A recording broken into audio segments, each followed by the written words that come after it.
Hey, it's Whitney Wiley, and thank you for joining me for Love Your Work. And today I have with me funny man, comedian Greg Kettner. Greg, how are you doing today? Great. How are you, Whitney? Good to see I'm you again. great, thank you. It's good to see you. It's been a while. Since the start of COVID, I had no idea what to expect when I saw you again. I know we met at an event, and I think we were talking about COVID, and they were just starting to talk about maybe social distancing a little bit. And then we get home, and then all hell broke loose, right? You know, it's crazy because I mean, you haven't seen people for a while. Like I saw this one girl the other day walking down the street, and she's like, "Greg, Greg," and I'm like, "What?" I'm like, "Who is that?" And it had the mask on, right? And so she pulled down her mask, and it was my wife. I'm like, "Oh, So it's going to be one of those. That's the kind of day we're going to have. Cool. that's the best medicine." Well, that is the awesome part about being a comedian, I suppose, is that you get to just interject such fun and humor in everything that you do. Yeah, no, it's a fun job. I'm lucky to get lucky to do what I get to do, and I mean my new motto when I was just I mean because I do keynote speaking now, but my new motto is make the world better one laugh at a time, and I love that. I it's love been great, that. especially now, right during COVID when we're all Absolutely. like chicken. Absolutely.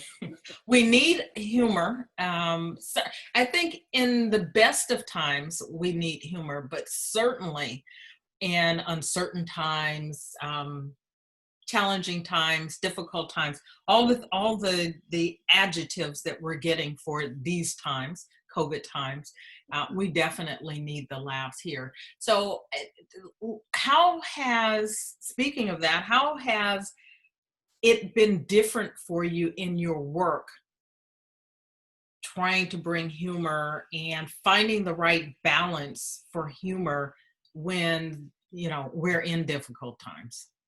Yeah, well, I don't have any really COVID related material, obviously, because I mean it's sensitive, right? I mean, maybe in 5 years we'll all be, but I mean we're all making fun of toilet paper, right? Right. Are we still making fun of toilet We paper? were freaking out as well too, and then finally the wife goes, "We should order toilet paper again." I'm like, "I know, it's been 6 months. Oh my Now I God. can park my car in the garage." It's funny you said that. I was thinking about that the other day. I wonder what all those people who bought all that toilet paper, what are they still buying toilet paper, I don't know. or are they sitting on it? I don't know. I don't know. I didn't get any. So, A bad investment, toilet paper. Worst stock ever.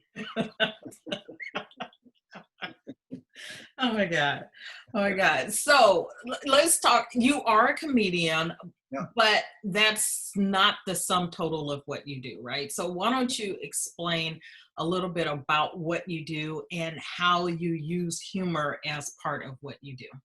Yeah, absolutely. Since college, I've had a 25-year sales career. I was in doing the corporate thing. I worked for the National Hockey League, for the Major League Soccer, for Nike.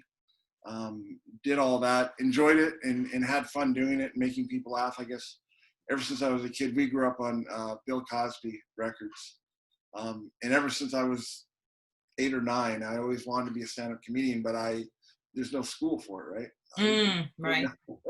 Didn't know how to do it, so I had this long 25-year sales career, and I'm still selling myself, but I have the ability to connect with people, make them laugh, and to where I sold over $12 million in products and services.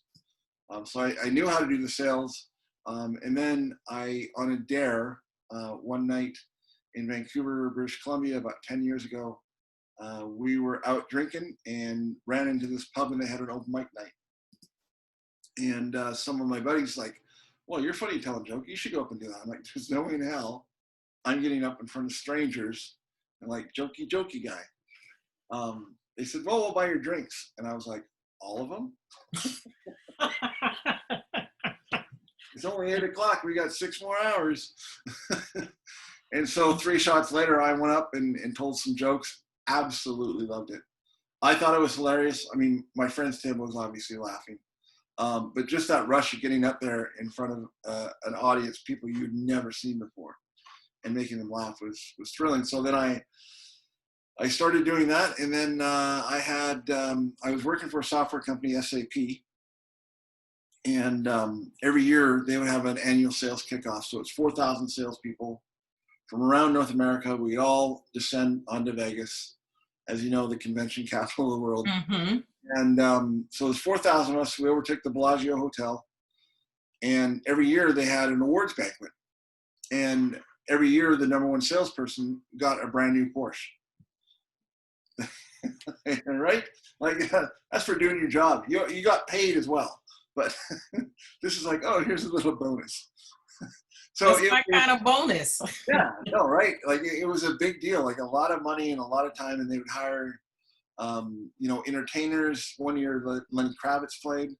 One year Sinbad was the MC. Another year was John Cleese.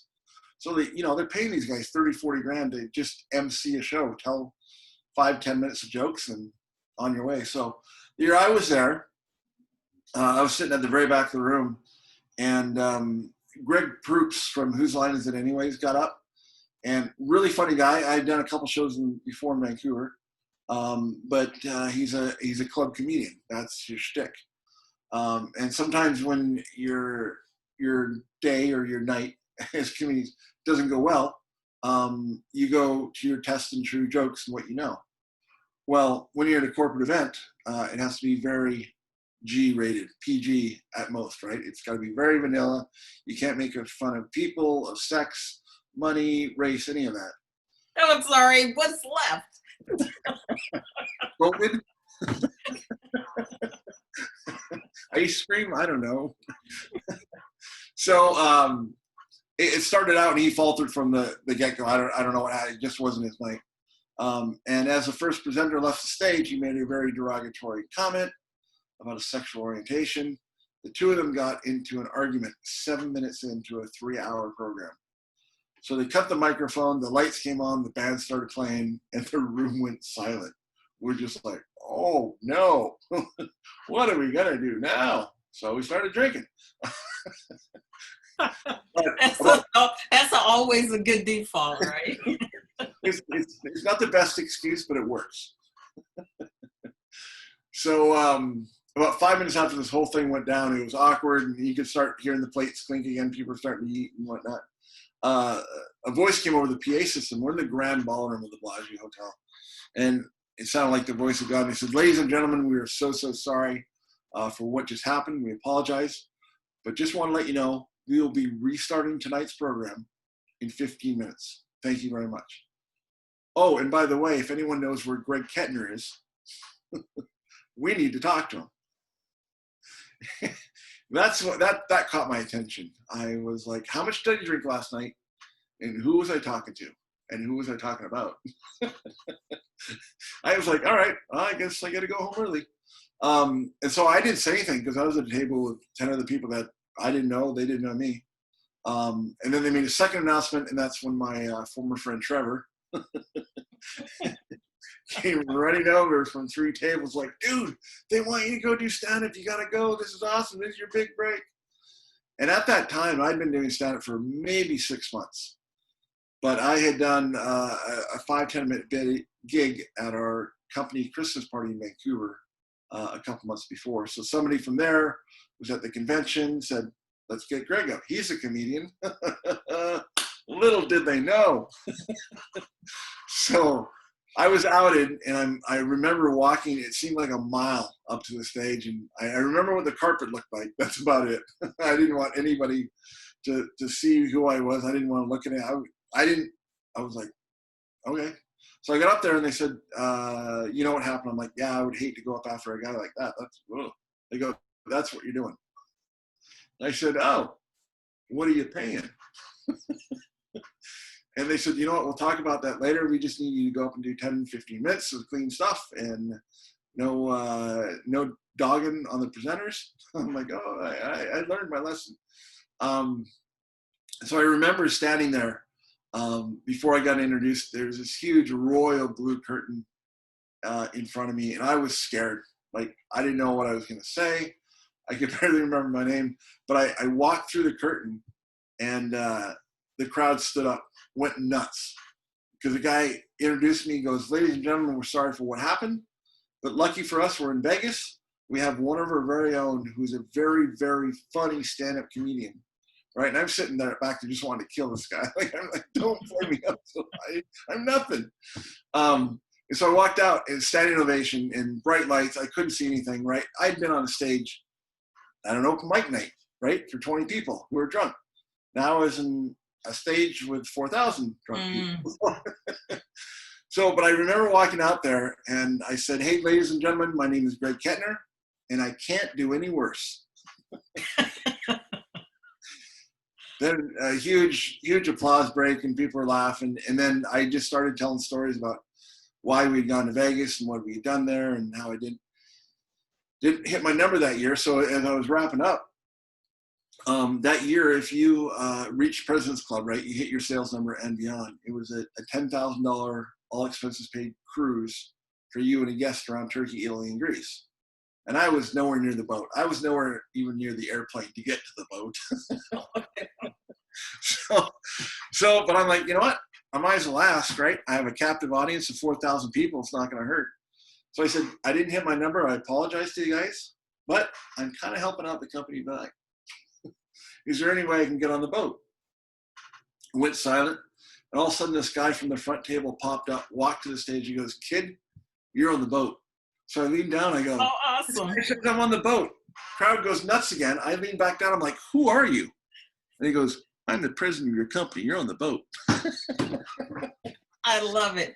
So, I went from sitting at the back of the room to, doing 15 minutes of stand-up in Las Vegas for a $10,000 trip. So that's like $40,000 an hour. and then 2 weeks later, I was playing the pub again for a burger and a beer. Most people finish on top of their careers. I kind of but that was the first night that I thought, you know what? That feeling that I had that night, once I got past the nerves and I got that first laugh and I walked out there, I was like, there is nothing better. Like, if I could do this and get paid the rest of my life, forget sales.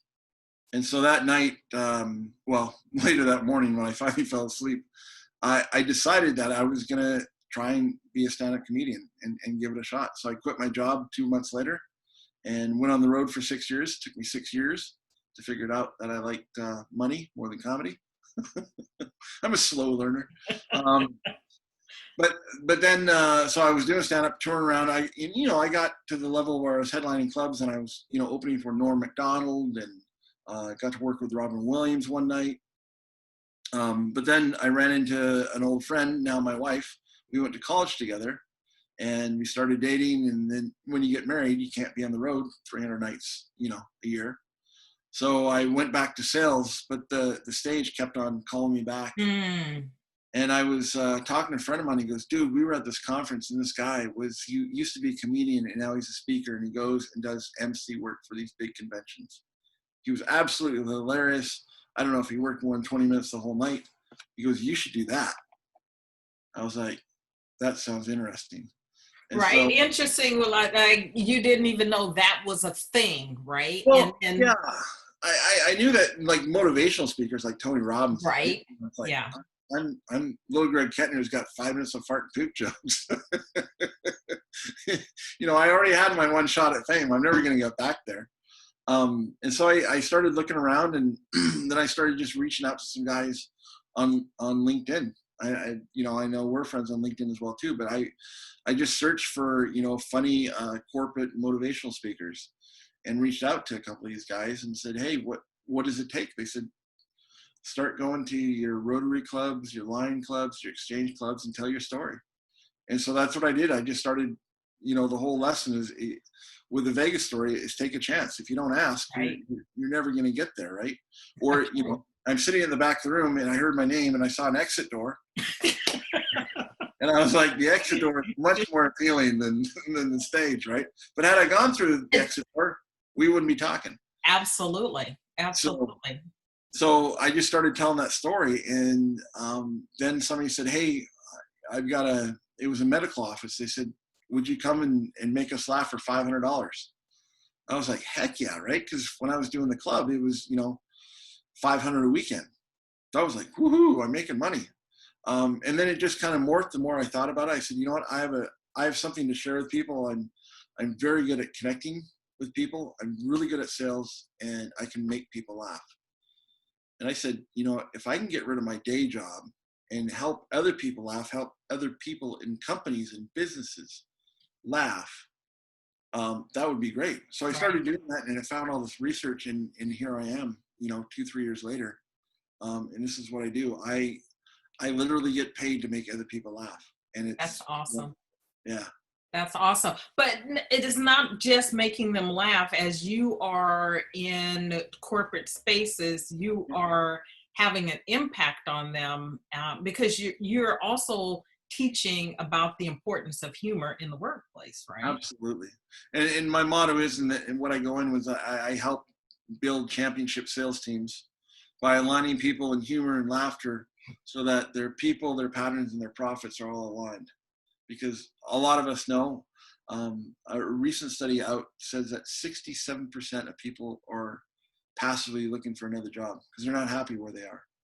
And I know you speak to this as well too. You know it better than anybody. If people are, but not nearly as funnily as you do. Well, but I like the words you make up. You weren't supposed to notice that. But yeah, I mean, it better than anybody. I mean, if you have a fun work environment, people are going to want to go to work. I mean, obviously, it's it's not the 50s and 60s. It's a lot more. You have to be socially aware and very conservative. But there's so much stuff you can talk about, and I mean, it helps lower stress. It increases productivity. Laughing can burn calories. I didn't know this until I did the research. And not enough, apparently. Apparently, I don't laugh enough, right? But but if you laugh for 15 minutes, it burns 15 calories. And then I did more research, and I found out that 30 minutes of sex burns 40 calories. And then I learned if you do them at the same time, it's 300 calories. Oh my God. Because you're running away. I bet there are a lot of people who do it at the same time. Maybe not even intentionally. Not even intentionally. Yeah, right. So just all the benefits, and I mean, to replace a person these days, even turnover, right? If you can keep somebody happy, turnover is 150, 200% by the time you find the new person, you hire the person, you train the new person, you hope they stay, and you hope they produce.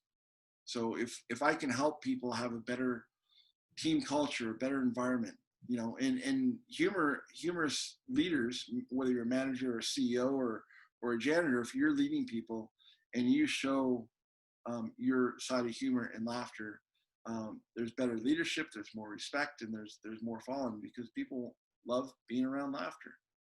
People don't want to be yelled at all the time. Right. A funny joke, or even if it's sending out a Far Side cartoon on a Friday, right? Said, hey, hope you have a great weekend. Here's a cartoon. It's amazing. Do you find your work with leaders that message is received from them well, or do you get a little pushback from people who feel like they need to, have a mask on or present a particular way? Both. I think it depends on age. If the person is 35 to 45, they're more the millennial type, where like, okay, I'm not wearing a 3-piece suit to work, and but also too, right? I mean, it's easier to talk to the owner of a company versus HR. Right. If I call up HR, and when I first started doing this, I'm like, hey, I'm a corporate comedian, and people, we don't have insurance for that. So now I go in as a speaker coach, and my message is still the same, but it's how I framed it with him and said, these are the results of working together, of having better relationships, of laughing once in a while. Even if you took your team out to a comedy club for a night. I mean, this is obviously pre-COVID, right? After we get through it, but stuff like that, or having Americans Got Talent in your own office. I mean, you could easily do that online. a month out, all right, we're having a talent show and we're going to be judged, and whoever wins gets $500. Second place gets toilet paper. Like, I mean, you could. That toilet paper's still gold. Kind of a shitty prize, but oh, bleep. But so yeah, and so now people, and I do I jump on Zoom calls. People hire me to open up their Zoom call. They're like, oh yeah, we're bringing in a special, we have a special guest who wants to talk to us. I tell them, a shortened version of the Vegas story and a couple other stories, like, the night I got to hang out with Robin Williams and the day that I met Jeff Bezos. I should have bought stocks. They were $3.12 that day. Wow. But he took a free pizza from me because he likes pizza. I was trying to get him to buy hockey tickets. And that's why he's worth $200 billion and I'm at 75. Because he bought neither pizza nor tickets. Yeah, exactly. He saved his money, invested it into his company. So I basically built Amazon, is what I'm trying to say. I accept that story. Oh my God, that's hilarious. So before you were a comedian and before the sales, when you were in high school or maybe in college, what kinds of jobs were you doing then? Oh, I had some doozies. I was a janitor in college. I got to clean the men's bathrooms. I'll tell you a story about that off air. Our computers are listening. But no, I've done everything. I did commercial fishing up in northern, between Vancouver Island in Alaska. My brother and I built houses a couple of summers to put ourselves through college. Wow. And then in college, I was a sports reporter. I sold advertising for the school newspaper. And then when I got out of college, I went from Nike to hockey to software to flooring, and now a speaker coach. So. And I thought I had a lot of jobs. What is a job that if you were not doing what you're doing right now, if you were not able to be a speaker coach and comedian, what do you think you would be doing? Seriously, I would be back in sports, working for hockey. Okay. I love that because people would come to a game, they'd forget about their problems for 3 hours. I'm a huge hockey fan. I'm from Canada. And it was good money as well too. But to me, that was the one job that didn't feel like a job. I was like, oh my God, I don't want to let them know that I get paid for this, because I would have done it for free. They would have given me food, electricity, and shelter. I would have been in. And so has your humor helped you like jobs that you may not have liked on the natural, or no amount of laughter helped in some of the jobs that you've had? No, it helped. I remember when we were building houses. I'm an older brother, so there's always that rivalry, right? And he was like, well, I'm the boss, I'm in charge. And we're, 19, 20 probably when we're doing this, right? And literally we got a loan, $75,000 loan from our parents. We bought property and built a house one summer. And we went to the library to find a book, How to Build Your Own Home. And it's still standing. I can't believe it. Oh, wow. That's awesome. But so he was the boss of me. And it came time to do a skylight, and neither of us knew how to do it. And I'm like, well, I want to help. He's like, no, I got it. I'm the boss. I'm the contractor. And I'm like, all right, whatever. So he put it in, and that night it had rained. And so we'd both gone home. Before it started to rain, I walked back, and I had this big, milk jug, 4-gallon milk jug of water. And I looked up to where the skylight was, and then I dumped the water on the floor. And then when we showed up the next morning, I was like, good job on the skylight, buddy. And I waited until he started climbing up on the roof and tearing the thing apart. Like, that was me. Sorry. Sorry, not sorry. So, I mean, it was a great job. I liked that job too, because every day we could see another wall was up, the windows were in, the roof was on, so you could actually see the progress. Yeah, progress.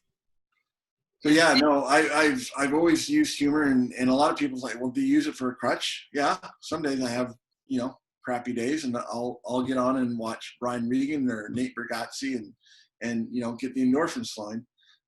But I've just my parents were both very, very positive, and the one thing that they instilled with us is always look at the bright side of life. Mm. You're gonna have the good, you're gonna have the bad, maybe sometimes more bad than good. But if you can spin it and look at the good, and so I've always used that in work, and I've gotten every job that I've wanted throughout my career, and just my ability, God-given ability to make people laugh. Because I mean, like I said, there's no school, but it's so yeah. So I'm here now, and I'm thrilled. This is even better than the Canucks job, because I'm making people's lives better one laugh at a time. Yeah, And I just love that. And, going back to the whole organizational thing, this ability to use your gift to help organizations understand what it takes inside a culture, right? It's not yeah, just driving people to get to an end result. The I would say the phase that we're in terms of organizational development and, moving from a place quite a long time now from kind of people as machines and understanding people as people and human or human capital, right? That the absolutely. assets of the organization, and wanting to create environments that make people want to come to work is such a huge is such a huge amount of progress. And to be a part of that, I would imagine, is one of the things that really stands out and helps you to love what you're doing Yeah. in that respect. Absolutely. And, even more so with this COVID, I mean, mental health is so Yes. important. My family, went through tragedy. My stepdaughter, her dad took his own life 2.5 years ago. Um, and so all of us going through that, I mean, it was really rough on my daughter, obviously. It was rough on my wife. And I'm like, you know what, I didn't know the guy, I'll be fine. But it took a toll watching to see what Right. they went through. And so I've done research on that too. And there were nights where, we're in tears, and we're like, okay, we've got to laugh. We got to do something. So we turn on, Jim Gaffigan or Jerry Seinfeld. And, within 15 or 20 minutes, we're all laughing. And now the tears are joy, right? We're bonding. And so it gets you through some tough times. And the mental health aspect is so key now. Right. If people can de-stress, laugh, have a good time, joke, and obviously this is all done in a corporate environment, so you have to mind your P's and Q's. And I just tell people, share what you would share with your grandma or your 8 year, Mm. you know. Well, you don't know my grandma, but yeah. My grandma. But no, the average person's grandma. No, I get it, and you're right. It is when you think about this environment. So now you're doing much of your work online, Yep. right? Zoom calls and whatnot. Are there still opportunities for you to be in person in environments so that people have a different connection? And we can get a connection online, but it's not quite the same thing. And Yeah.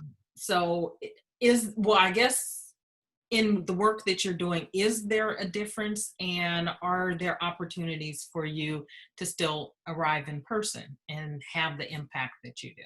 There are. I mean, we obviously have to go by the state guidelines, but if Yeah. if it's a group under 10, I can go and have a conversation and pump them up in the morning.